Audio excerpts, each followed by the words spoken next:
I originally came up with the idea for the seraphim as a character for the Paresthesia 2 project that never came to be. Um, they were these mechanical, six-winged creatures that would devour people uh, and use their bodies for energy, and they would consume them in their soul. They had these long hypodermic needles as at the end of their tails that, the tails themselves were composed of, metallic vertebrae, So pick,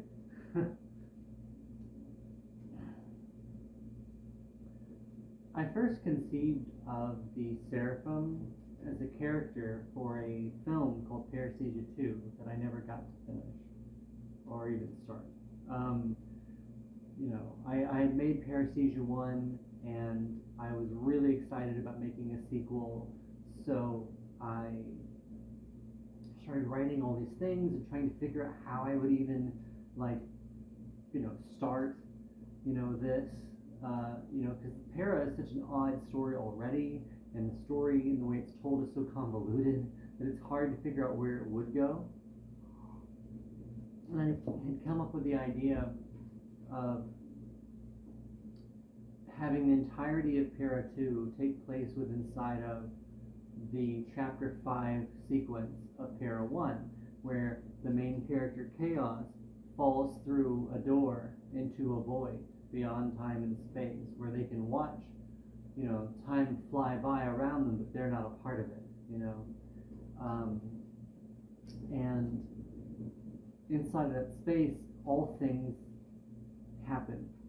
Everything that can be, is, and was, and will be. So I thought maybe this would be a cool way to connect it to a dreaming world, and so chaos and lust kiss at the end of Para 1, and I thought, well, what if they merged and became a new character called Love? And instead of a black and white trench coat, Love would wear a black and red trench coat, red for passion, for lust, right? So they're merging into one, and they're in that void, right? Because time. And so I thought that they could travel into this dream world, and in this dream world there's a city on a floating crop of earth, and everything has become gray. All the people are gray, and they're hermaphroditic. They have both, sets of genitalia, and so they're sort of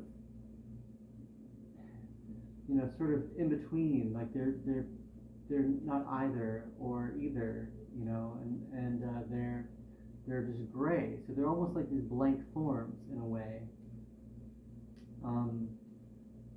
At least that's how my 19-year-old brain perceived it, right? So, and then there are these creatures that have long, stilted legs, that I call the Greys.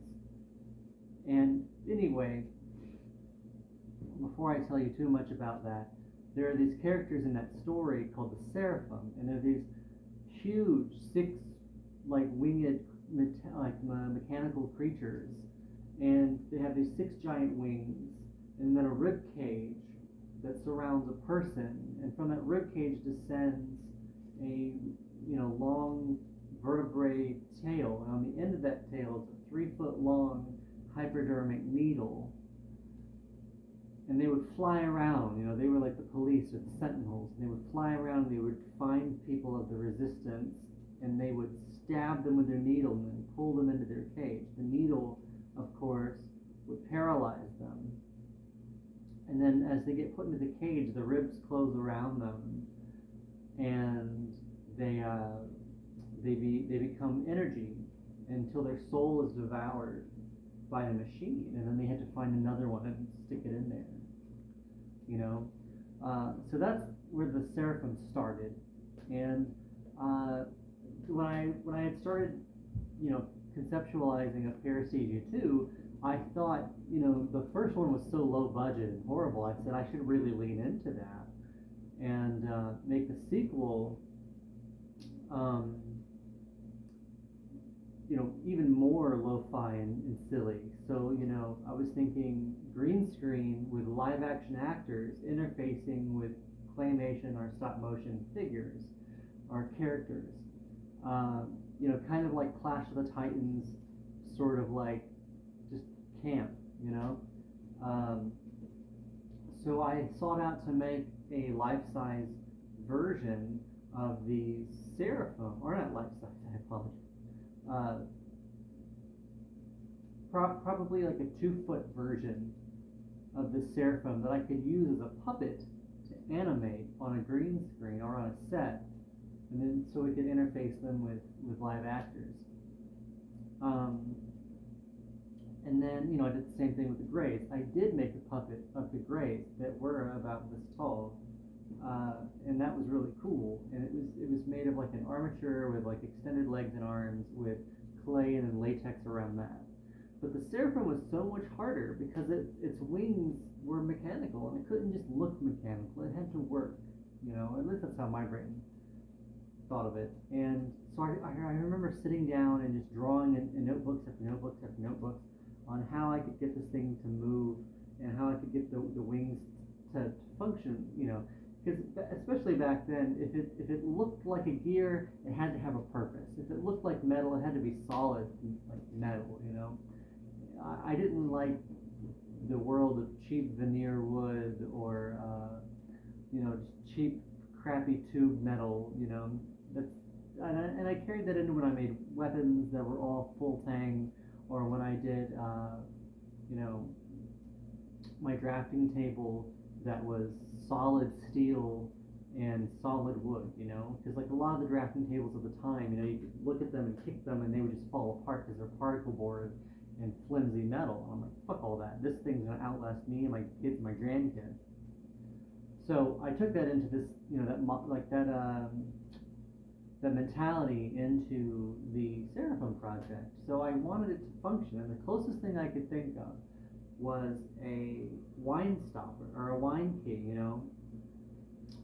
with the ones with little arms that go up. So you pull down on the corkscrew, and that's connected to a rack gear of sorts.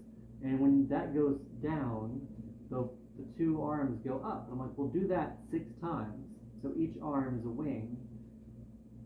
You just need one long rack gear connected to maybe a wheel and a motor, and then each one of these will go up. And I remember buying a bunch of wine keys and trying to like cut them up and put them together, but I didn't really have the technical skill at the time to do this. I was barely learning how to weld. Maybe I hadn't even learned how to. I might not have even known how to weld yet, and I couldn't figure it out. I didn't know enough. I needed an extra decade or so of experience in working with crap like this and other things to kind of give me an idea of how this might work. So eventually I gave up on it, but I think that idea kept stirring around, and that's kind of what led to the first angel sculpture. That idea of like this beautiful Renaissance angel, referencing, the Bible and all that stuff, but in a sinister, fucked up way, making religion evil, because that's how I see religion. And I loved how, that kind of like Lucifer. Lucifer is supposed to be this most beautiful angel of all, of all, but there's a darkness there, and I'm like, that's kind of how I see all religion, And I love the idea of just this beautiful thing that's so evil, because it kind of, it tricks you, and I feel like that's so much of the world. But anyway, so I gave up on it, and then in 2020, I thought about making at this point I had already made 2 or so, maybe 3 of these large life-size angel sculptures. It had like this biomechanical feel to it, and I thought, okay, cool. How cool would it be to bring back that wing concept and just make it for real? Maybe if I had a bigger budget, I knew a few people that 3D printed things. Maybe I could make this work. And I started a GoFundMe, and I was gonna make this big fountain, and like I maybe raised like a fraction of my overall budget, and it didn't work. And I remember trying to get people I knew who did design 3D printables to help me, and um, they sat with, a friend of mine said they would, and after about 2 years of waiting, I gave up on waiting with them, and I approached other people, my stepfather, other people, friends of mine that did 3D printing and CAD work, and none of them took on this project. So now in 2024, after having spoken with many people, I said, fuck it, I'm going to do it myself, but I don't really know CAD or Blender or any of the things well enough to do what I'm trying to do. Like I just don't. And I could learn it, but what I'd rather do is do something that I know a lot more about, which is clay and silicone molds and things like that.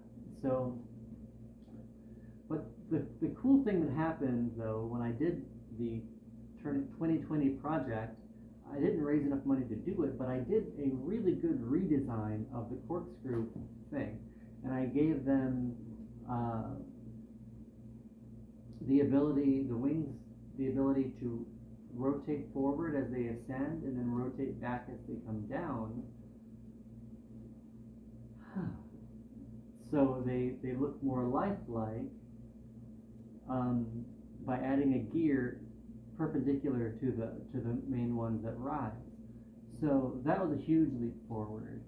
So now I don't know why, but I'm writing my books, and I had some downtime, and I was like, it'd be really cool if I like did some of those projects that I've been wanting to do. Some of my bucket list projects.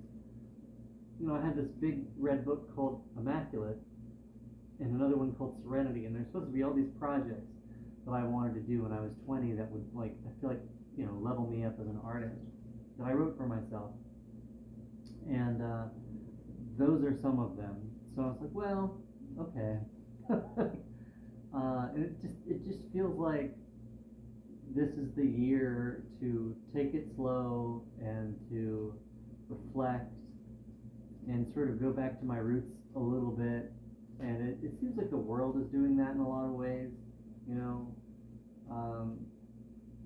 in some spaces. So it's like, well, okay, let me get back to how I started and what I knew. And while I don't plan on ever making Pira 2, I do want, to make eventually a short or a film based on my novels. In my novel series, Marriott,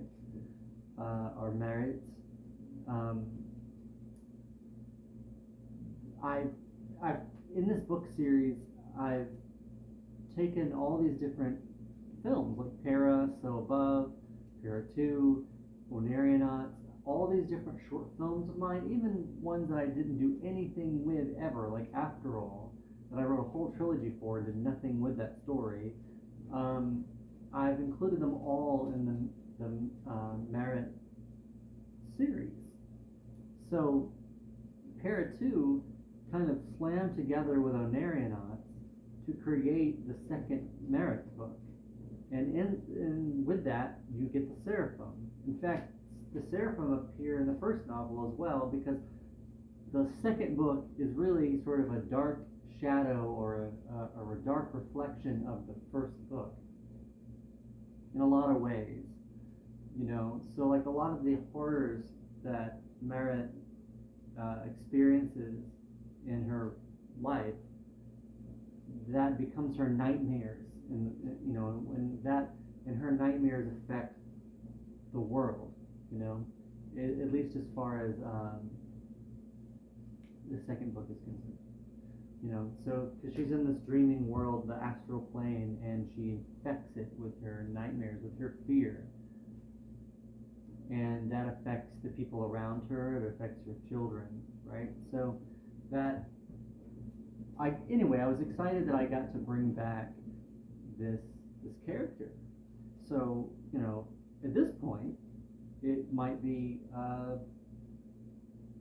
it might be concept art for my novels. So I just think it's cool how this one character has gone from, has just stayed with me through the decades, and I look forward to making a sculpture of it. It shouldn't be about this big when I'm done. It actually might be closer to this big because the wings are looking pretty large. And once I have that, that's my prototype, right? So I could take it back apart and do silicone molds of that, and then make it an entirely like resin cast one, which would be pretty cool. And I could duplicate that as many times as my mold will allow. Or I could also take that and then scan it and put it into a computer and then hand it to somebody who does 3D printing and say, "Here, I've done all the work for you. Just print this off for me." But I could have them scale it up and just do like a 5 or 6 foot tall version of it, and put it back together. And how cool would that fucking be? Like, that sort of thing excites me. So yeah, that's kind of where this is going at the moment. And who knows? Maybe one day, if my books ever get published, or even better still, in a far distant fantasy, if they ever become a film, how cool would it be to have these sculptures based on characters? So those are the kinds of things that excite me.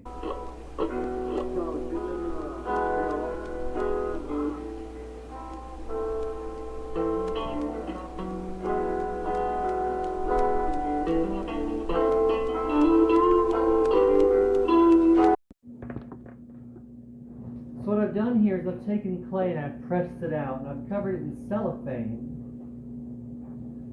So the idea here is to take this little contraption that I've made. I don't think I've made a video on me making this actually, but it's a prototype and it still has a lot of issues. But this would be your 3 main gears, this would be your 6 wings. And I haven't worked out the mechanism, the driving gear yet, but the idea is that as this turns, it would push the gears up and down, like so.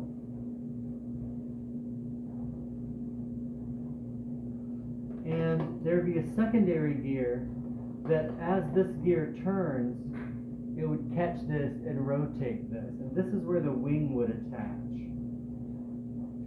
So one of the main problems is that this gear needs to be much, much longer. What I'm going to do is I'm going to make a gear that fits. So if I gently press this,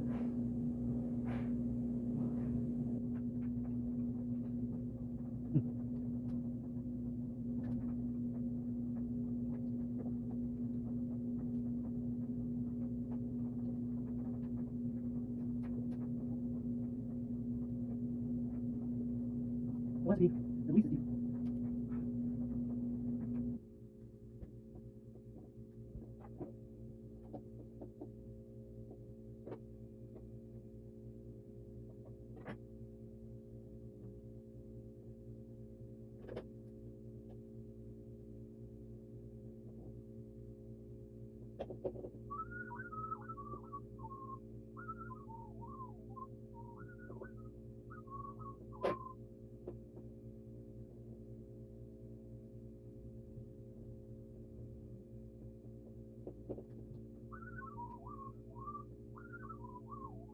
Alexa, set an alarm for 12:30. Afternoon.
millennia ago is practically a pinpoint. In the end, the Sardinian archaeologists were happy with the deal they struck.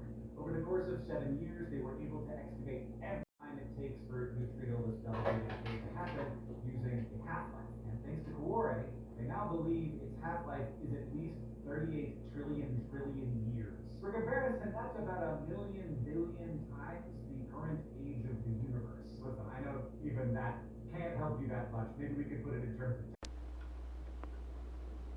Someone, for the love of God, give this man a pick. I didn't have the pick. You can't handle the pick. Oh, I handled it a lot. It was nice, too. It was thick. It was like all long and hard.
sorry, committee kept.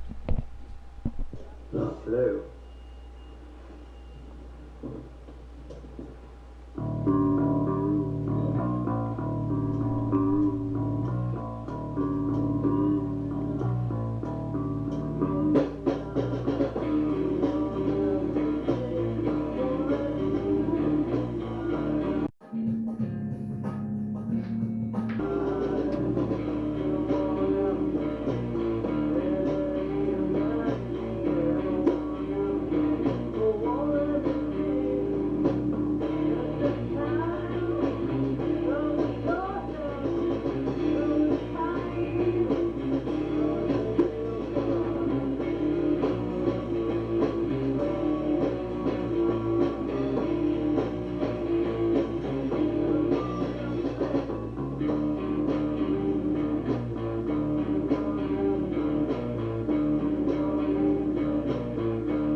Come on, you saucy bitch.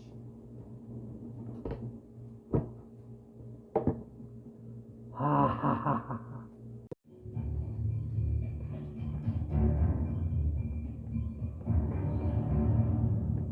1960.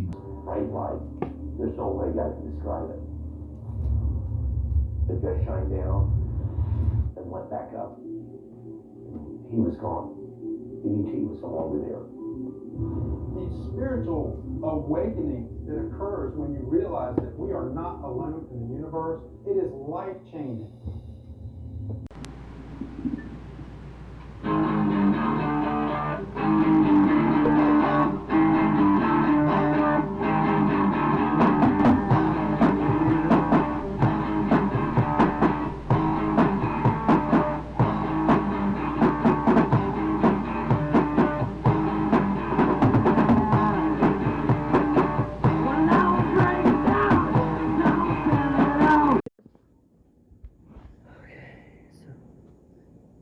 This is resin in. These are cast and poured.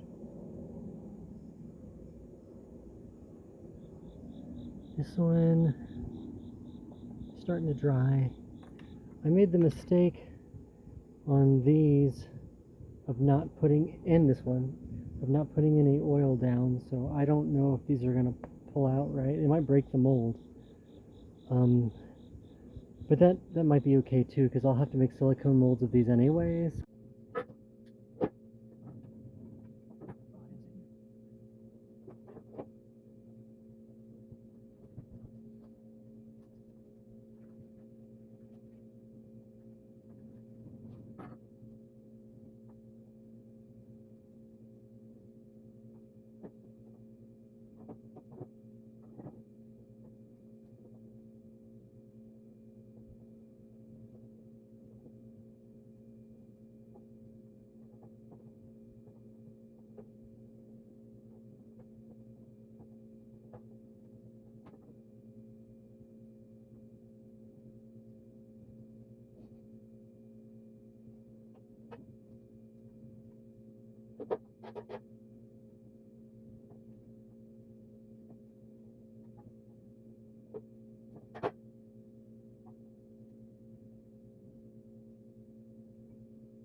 Well, this is kind of an interesting result.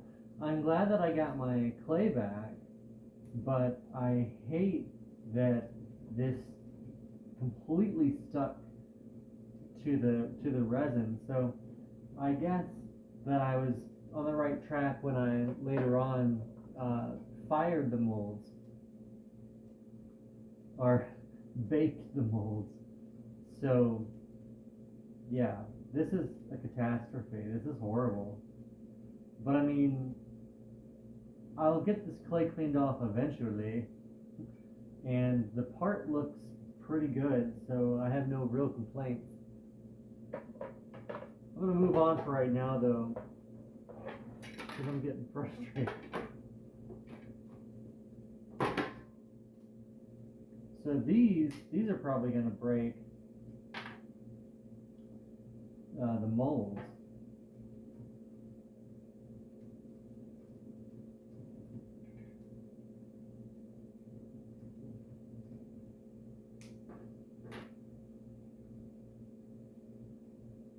Because I didn't put any oil in them.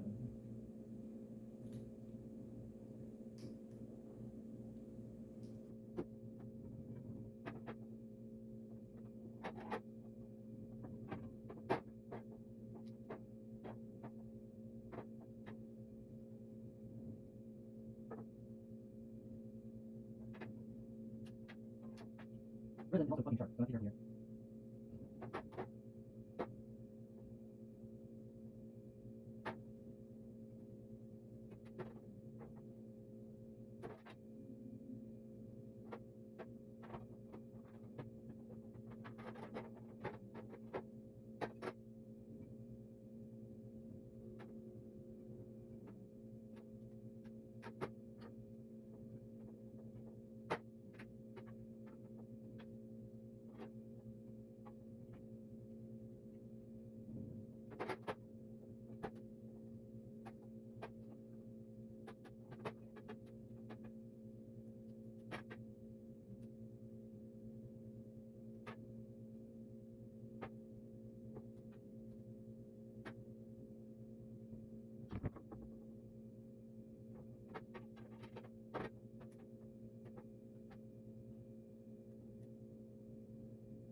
What I think I'm enjoying a lot about these current projects is just that there's a lot of trial and error, and I think that comes across in the videos, and I'm intentionally leaving in my mistakes, because there is so much trial and error with this sort of thing. Like with the Seraphim project, I am literally fabricating a machine from scratch through all the prototypes from clay and toys. So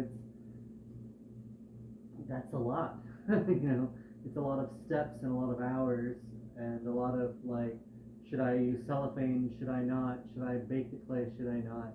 And just trying to figure it out. And so far, I'm really pleased with my success. Like I've had a lot of wins.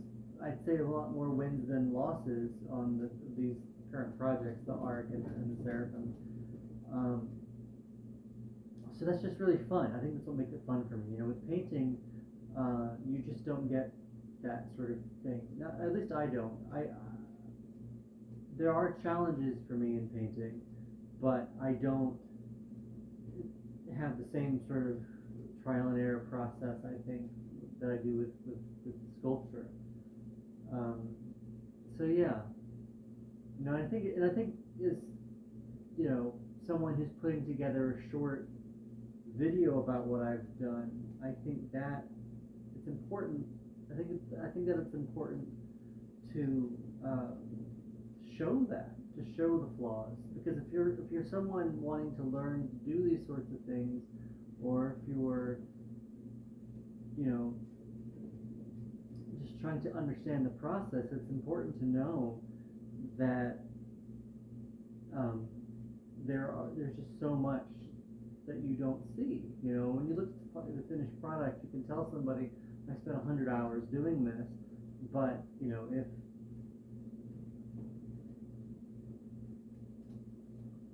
if you don't know all that goes into it, there's just no way to understand how much truly there is.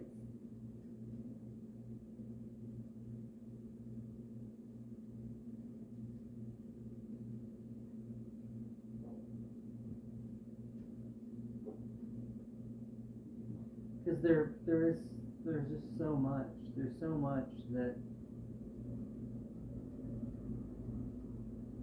goes into these things. And I took a long time off doing projects, and then decided that I would just, you know, throw myself into it. And I started maybe 3 or 4 projects at the same time while still working on my book. But it'd been so long since I had done anything with like physical media. You know, I just really needed to dig my claws back into something that was physical, whether it be sculpture or painting or both, and I did that with multiple things at once. I guess I had it all built up in me from not doing it for almost a year.